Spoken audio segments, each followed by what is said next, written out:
Enquanto crescia na Coreia do Norte, Sang-chul foi ensinado desde cedo que o conceito de Deus não passava de uma mentira perigosa. Na escola, nos discursos do governo, nas canções patrióticas e até nas conversas familiares, o que se repetia era a ideia de que só havia um Salvador, o líder supremo. Tudo o que transcendia o Estado era proibido. A política de tolerância zero em relação a qualquer suspeita de fé cristã não apenas reforçava essa crença como também semeava o medo. Bastava um rumor, um olhar desconfiado, um livro escondido para que a vida de alguém fosse destruída. À medida que o evangelho, discretamente quase em silêncio, se espalhava em algumas partes do país, o medo crescia entre os norte-coreanos. O simples fato de ser visto com uma Bíblia podia significar prisão, tortura ou execução sumária.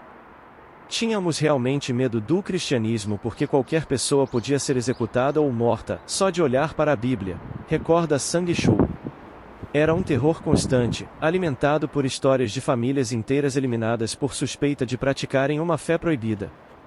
Mas em 2013, no meio de tanto silêncio e opressão, a vida de Sang-chul foi radicalmente tocada.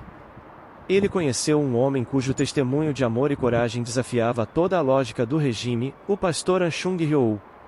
Este pastor, que vivia próximo da fronteira, dedicava-se a servir clandestinamente os norte-coreanos que atravessavam para a China em busca de comida, medicamentos ou apenas de um pouco de esperança.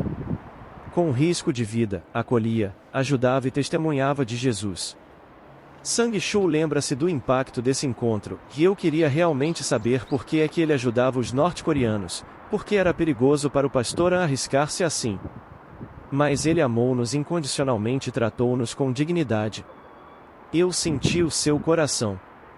Quanto mais o conhecia, mais percebia que aquilo não vinha dele mesmo, mas do Senhor. Sem Deus, ele não teria feito nada disso.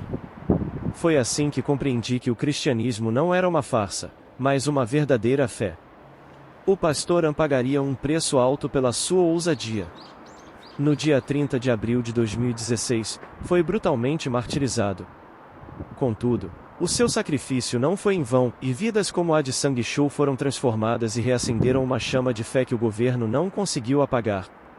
Como muitos norte-coreanos, Sang-chul tinha conhecido a pobreza extrema desde criança. A fome devastadora dos anos 90, fruto da má gestão do governo e do colapso da União Soviética, tinha marcado a sua vida.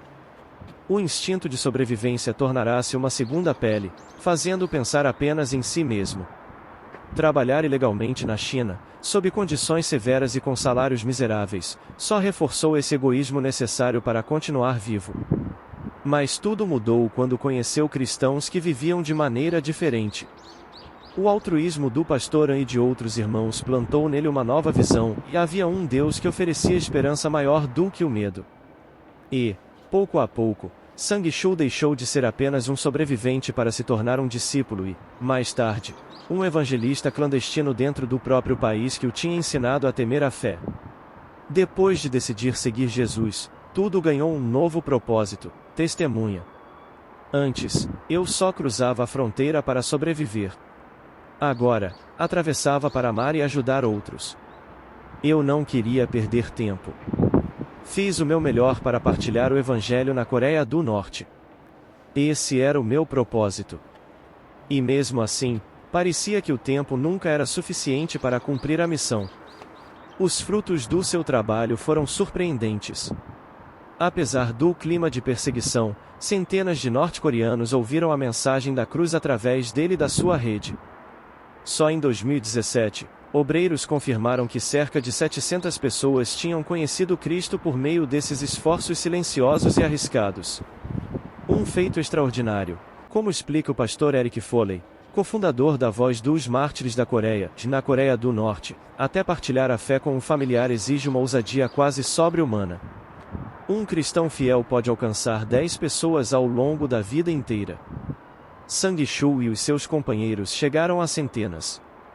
É por isso que o regime considerava o pastor uma ameaça tão grande, que ele formou discípulos como Sang-chul, verdadeiros soldados da fé. Nova vida, novo propósito. Durante anos, Sang-chul arriscou-se em viagens clandestinas entre Coreia do Norte e China. ficava longos períodos longe da esposa e das duas filhas pequenas. Cada regresso era incerto, cada despedida podia ser a última. Ainda assim, prosseguia, escondendo pequenas bíblias costuradas na roupa ou dentro dos sapatos, partilhando versículos em encontros secretos, conduzindo pequenos grupos de irmãos que se reuniam discretamente em casas para recitar o credo apostólico, o Pai Nosso e orar pelo país. Esses encontros eram breves, quase sussurrados, mas carregados de poder espiritual ali. Homens e mulheres que tinham aprendido apenas a temer descobriam um amor que os unia e fortalecia. Mas a perseguição não tardou a apertar o cerco. Um dia, Sang-Chul soube que um amigo próximo tinha sido preso e torturado por causa da fé. Logo percebeu que o regime estava atrás dele também. Fugiu às pressas, escondeu-se na casa de conhecidos, e depois de subornar guardas fronteiriços, conseguiu escapar novamente para a China. Um caminho de reflexão. Já em segurança, Sang-Chul foi acolhido num centro de discipulado. Ali teve acesso a algo que nunca imaginara possuir, e livros cristãos. Um deles mudou profundamente a sua visão, Torturado por Amor a Cristo, escrito por Richard Wurmbrand, fundador da VDM. Ao ler, sentiu-se ligado a uma linhagem de mártires anônimos cujas vozes ainda ecoam na história da Igreja. Fiquei profundamente tocado. Quantas pessoas morreram por Jesus? Ninguém sabe todos os nomes, mas Deus conhece cada um. Ainda assim, a sua nova liberdade pesa sobre ele. Sinto-me culpado por estar fora, enquanto tantos irmãos sofrem na Coreia do Norte. Oro para que eles experimentem ao menos um momento de felicidade, mesmo que breve, antes de serem martirizados. Essa é a minha oração constante. Ele admite que lutar em oração por Kim Jong-un é um dos seus maiores desafios espirituais. Ele mata-nos como se fossemos moscas, desabafa. Não consigo entendê-lo como ser humano. Um homem que sorri diante das câmeras enquanto elimina milhares do seu povo, como orar por ele? Apesar disso, Sang-Chul insiste em agradecer a Deus pelos cristãos do Ocidente que se lembram dos perseguidos em oração. Pede que intercedamos para que sua fé cresça, para que o egoísmo não o domine e, sobretudo, para que a sua família se reúna. Quando estiver com a minha família outra vez, arriscarei ainda mais pelo Evangelho. Hoje já não vivo para sobreviver. Vivo para Cristo. E se for necessário, estou feliz em morrer por Ele. Mesmo com muitos dos seus companheiros presos em campos de trabalhos forçados, a mensagem da cruz continua a atravessar fronteiras e muros invisíveis. O regime pode tentar calar vozes, mas não consegue deter o sussurro da esperança que ecoa nas casas simples, nas reuniões secretas e nos corações que, como o de Sang-Chul, foram libertos para sempre.